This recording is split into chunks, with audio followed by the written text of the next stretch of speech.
شيلة مهداة من أم أصيل إلى أختها أم العريس أم سعد بمناسبة زواج ابنها سعد.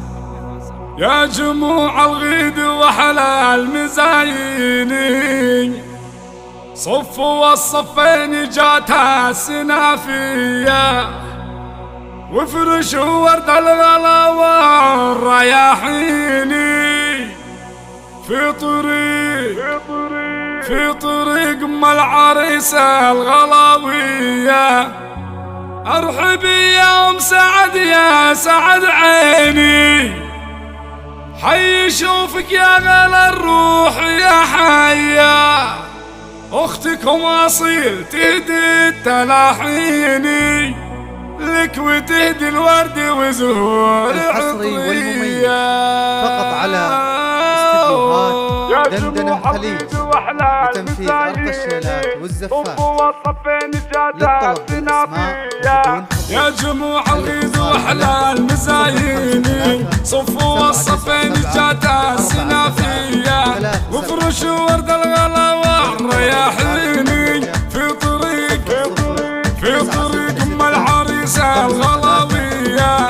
ارحبي يا ام سعد يا سعد عيني حي شوفك يا غلا الروح يا حيا ام اصيل اختك ام اصيل تهدي التلاحيني لك وتهدي الورد وزهور عطرية. ارحبي يا ام سعد يا سعد عيني حي شوفك يا غلا الروح يا حيا اختي يا تاج على الراس يزهيني فرحتي من فرحتك يا احلى حورية. افرحي جعل الفرح فعلك سنيني واشرقي بالنور كالبدر في ضياء.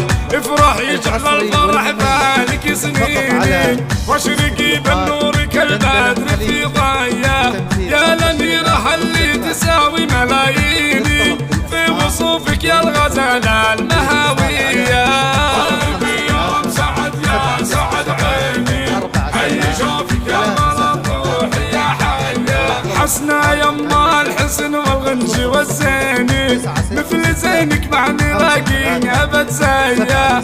طيبك الواسع عن الناس يغنيني يلي كفك في عطاها نداوية والخلق والعقل والثقل والديني من خصالك وانت للطيب مارية. عزوة اخوانك على العسل يوليني يا الاصيل اللي على العز مربية. قلبي يا ام سعد يا سعد عيني حي شوفك يا غلا الروح يا حيا والله يبارك لشبل السلاطيني يا سعد يلا عسى فرحته حيا.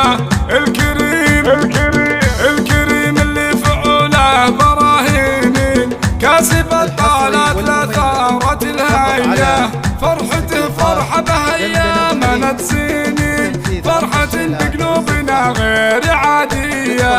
يا جموع الغيد واحلى المزايني صفوا والصفين جاتها السنافية.